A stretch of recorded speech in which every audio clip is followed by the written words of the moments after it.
When it comes to church planting, we can and should plant churches all over the United States and all over the world. That said, there might be a misconception that in the American South, there are already a lot of churches, and so we don't need any more. And so today on Practical Church Planting, we're going to share with you 4 reasons why we need more church plants in the South. Welcome back to Practical Church Planting, where in 15 minutes or less, we'll give you practical tips, advice, and encouragement to help you plant and grow healthy churches. My name is Brian Drozy, and joining me today is Dylan Dodson. And today we're going to give you 4 reasons why you should plant churches, not just anywhere, but in the South. Yes, particularly in the American South. Yeah. Now, you might be wondering why you're doing an episode on this. Well, we live in the South. We are in the South. And so if you live somewhere else, you can just listen. Yeah. And if you live in the South or you're interested in moving to the South or the Southeast, here's some things, because I think people would assume, well, there's a lot of churches there, so why would we do that? Yeah. Here's some. And that's what I was going to say. This isn't necessarily like why to plant churches in the South as opposed to anywhere else, like as in this is better than anywhere else, but it's kind of the area that, people, especially if you're not from here, people assume like, they're good. Yeah, they don't need anybody. So it's not that it's South, like you said, it's not that the South needs to be over other places, but if you're considering it, here's some reasons to continue to do that. Yeah.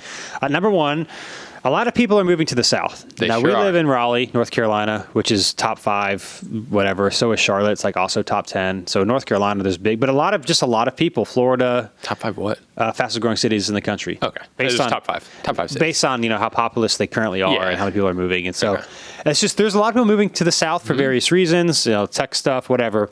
And so that was one of the reasons why, I'm from the Raleigh area originally, but part of the reason why we said, we're going to plant here is because there's so many people moving to Raleigh or just the South in general that we would need more church. We would need to plant more churches just to keep up with population growth. Say nothing about actually reaching percentage-wise more people than are actually that are actually connected in a local church. Yeah. And so I kind of thought like we don't need any churches. And I was like, well, actually that's not true. People are actually moving here, and if there's a lot of people moving somewhere. Not to say that like that's better than somewhere people aren't moving. We're not saying that, but it would be inaccurate to say, well, the South has enough churches because especially depending on where you are in the South, it's exploding, and so you need churches for those people. Yep.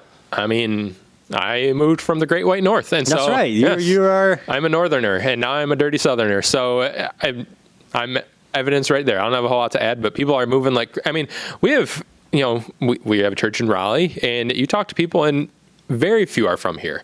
I don't know. Raleigh might be a little bit of an outlier when it comes to that because there's a ton of people moving from the north or moving just from anywhere else. But like I'd be curious what the percentage of our people that are native to the Raleigh area. I tell people I'm from the area. Yeah. I don't hardly know anybody. It's very few. Side note: I grew up in Cary, which is a town right outside of Raleigh. Yeah.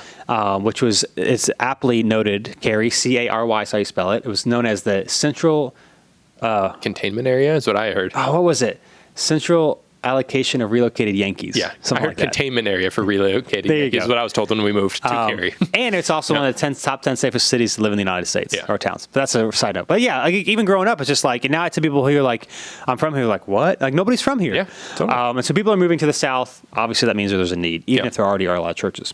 Number 2, speaking about a lot of churches, familiarity with the church does not equal familiarity with the gospel. And in fact, it can actually make it harder because people think they know Jesus and they think that they're quote unquote saved and they think that they're good when in reality they're not. Because you grew up going to church, or even if you don't go to church, but you're kind of around it, you kind of assume that it's about being a good person. Yeah. Going to church, being a good person, going on Christmas and Easter, and just saying that you believe Jesus is God. Like that's it. Like technically, believing and trusting Jesus as Lord is what it is, but they don't believe it in a salvific sense. They believe it in this is my ticket to do whatever I want. Yeah. And when I die, I'd be like, well, hey, I know.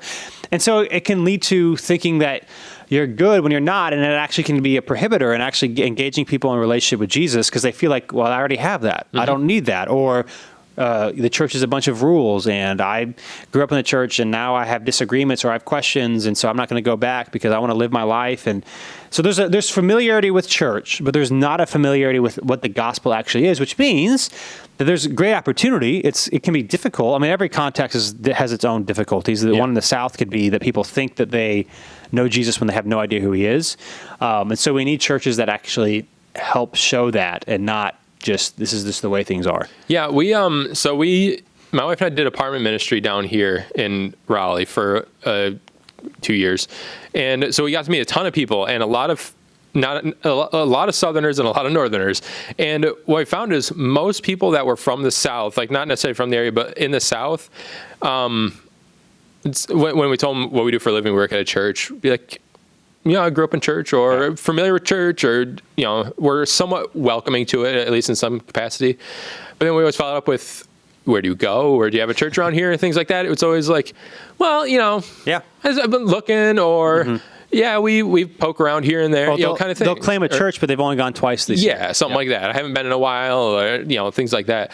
Where a lot of people, and then when we talked to a lot of people that are coming from the North, it was different. People were more honest about their feelings about church, to be honest. Like, especially we talked to people from, and I don't know if this is normal, just what we experienced, people from the Northeast were more comfortable telling us, like, that's not for me, kind of thing. Yep. So people from the South, there's a lot of people who I would guess would profess to say, like, I went to church, I consider myself a Christian, but can't really name the last time they stepped in church, or that aren't a part of a church at least, and things like that. So I think that's a lot more prevalent down here than what I experienced up north. Yeah, and they couldn't give you a basic understanding of the gospel. They would say, do good things and don't get in trouble and you'll get into heaven. That's probably what they'll tell you. It's kind of like a two-edged sword. Like, on one hand, it's a good thing that the church is more comfortable, I guess you could say, in the South. That means that probably at some point maybe their parents went more, they're more familiar with it growing up. But on the other hand, it's really lends to like I'm familiar with it, so I don't need to pursue it more because I think I've gotten all I need to get out of it, or I don't really see anything for it from me. And so it's kind of like there's a good side to it and a bad side to it. Yeah. So again, familiar with the church does not equal familiarity with the gospel. Yes. Why we need more churches. Number 3, that the South is the most church region of the United States. No surprise there. Yep. And our churches need help. And here's what we mean. Yeah. That we're like pro-church anything. Church plants have their strengths and weaknesses. Established church have their strengths and weaknesses, so we need each other. Mm-hmm. One of the benefits of new churches moving into areas is that it helps maybe established churches maybe rethink strategies or rethink that what they need to do to reach people. Now, we're not saying in a competitive way of like, how do we not make our lose people? But at the same time, like, I'm fine with a church. I mean, we don't want church just transfer is not the goal. We don't believe Jesus. But if a established church is losing people to other church plants, maybe it'll help them see we've got to try something different. Or maybe they'll reach out to the church planter, or better yet, the church planter actually reaches out to them. Yeah. And they have mutual things to learn and grow from one another. Mm-hmm. But there's something about, it's just like when someone has a baby, there's growth, there's excitement there, there's something new. And so having new churches in an area where there's already a lot of established churches can help maybe bring life and breathe life and encourage churches that have been around to like keep adapting and molding to, not molding, but you know what I mean? Change your method to reach culture. Don't be like, well, we've done this for 40 years and we're always going to do it this way. Yeah, the great thing we've experienced is we're in an area that is, not fully, obviously, but has a good amount of churches, obviously. Yep. We're in Raleigh. And we have relationships with churches that are all throughout Raleigh, and some of which are very close to us that you can almost deem as like competitors, if you use that term, like 5 minutes, not even. Right, yeah. And so, but like we get together with them every month and we talk, and it's never been like, we shouldn't do something this day because you are, or something weird like that. It's like, no, this is what's working for us. And weirdly enough, they're 5 minutes from us and have a hugely different demographic than we do. It's just the way it works. And so I think both established church plants, any kind of churches is nothing but can do nothing but learn from each other if they're willing to, obviously, but they can learn a lot from each other. Yeah. So that's the thing. There are established churches, but new churches can breathe life. And then number 4, there's different. So here's the 4th one. Don't overcomplicate it. Now I'll say there's different views on planning churches. We've shared this before, probably. My view is like, there's a lot of freedom in following Jesus. I think more so than we often think that there is. And if what does he want us to do? What's the great commandment? To love God and love other people. Mm-hmm. And you can do that anywhere. Like, you can do that anywhere. So if you want to plant a church in the South, then plant a church in the South. Yeah. Like, if you want to plant, you should do your study and demographics and who you can reach. But like, if you do that and you still feel, or there's somewhere in the South and you're like, well, I don't know if we need another church, blah, blah. Like, if you want to do it and you can honor God and you feel like this is not a disobedience thing to do it here, then do it. Just like if you want to go in the Northeast, the Northwest, the wherever you want to go. I just think sometimes it's just like, you have to have this crystal clear calling of like, I have to do this in this place and in this neighborhood and in this specific building. And I'm like, he doesn't, like, we want to be faithful, but love God and love people wherever you live. Yeah, I don't know that there's anywhere that any of us would say in the world doesn't need a church. Yeah. Like, it's just, it's a fact that churches, whatever you say it all the time, are more effective in reaching new church churches people. are. Right. And so like, I don't know if there's anywhere we would say like, no, that place does not need a church. Like it just does. There's always people that need to be churched. And so one thing when we were moving we're from Michigan to Raleigh, before we decided where, we weren't on church staff or anything like that. Worked for myself. And so we wanted to move, and we had the option. We kind of were like, we can move wherever we want, really. And we were volunteering in kind of a pretty large capacity with a church plant in Michigan. So we're like, wherever we go, we want to be plugged in with church planting. But we're like, we kind of have our pick. Like we had a little bit of family in Raleigh, and that was ultimately the deciding factor, but we didn't have much here. And so we actually narrowed it down to Raleigh and Austin, Texas. And so, but we were kind of in this stage where we were like, I don't even know if I need a sign from God, because church planting was like a big, even though it wasn't like our career, it was like a big part of what we wanted to be a part of. So like, I don't know if like one is better than the other, or if like God is pushing us one way or not. And ultimately we came down to like, we have family here. They go to church. Like we're not moving there to reach them, honestly. Like they're very plugged into church, but we want to be in their family. And there was a little bit of time where like, is that selfish? I don't know. Is that like a sinful thing? We're going against what God wants to go here. But ultimately we're like, I don't think so. That's right. The best I can do.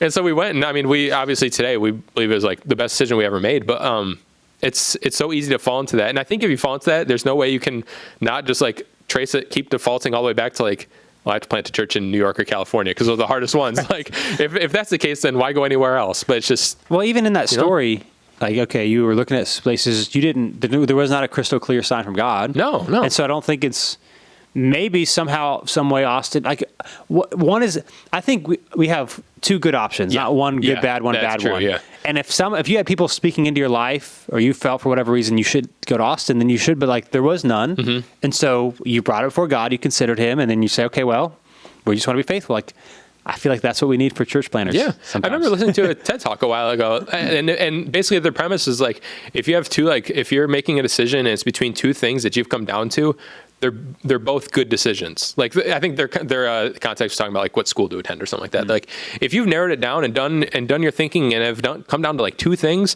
it is not a great and awful decision. Right. Like it's not if one is going to be terrible. It's a good and a good. So pick. Right. So make the decision and go. Yeah. And be happy with it. Yeah. Again, that's it. There's 4 reasons to plant churches in the South. Yep. We need it. We need it everywhere. Everyone needs it. Yeah. So don't overcomplicate it. Yeah. And if you live in the North or live somewhere other than the South, we have a Facebook group called Practical Church Planning. And if you live in the South. And if you live in the South, I was going to say if you live somewhere else, jokingly, we'd love to hear why your area needs churches. Yeah. Like everywhere really does. We're speaking here because we live here, but like chime up, Yeah, join the Facebook group or go to practicalplanning.com/questions. You can leave a comment or question for us to talk about in a future episode. Yeah. And we can do that there. Thanks for being with us today. Again, if you like the podcast, the show, we'd love for you to share it with other ministers, church leaders, church planters, people in ministry. We'd love that if you found it helpful in any way. And we'll be with you next time on Practical Church Planning. Thanks so much for watching this episode of Practical Church Planning. Whether you're watching on Facebook or YouTube or Practical Planning, wherever you are, whatever you're doing, make sure you like or subscribe or do whatever it's telling you to do or should do on that platform. And hey, if you are so tired of looking at our ugly faces, but you're not tired of listening to our beautiful voices, then you can find our podcast if you just search Practical Church Planning on iTunes or Google Play. Make sure not to just find it, not just to listen, but to subscribe. Make sure you subscribe. Brian, tell them to subscribe. Subscribe. See you next time.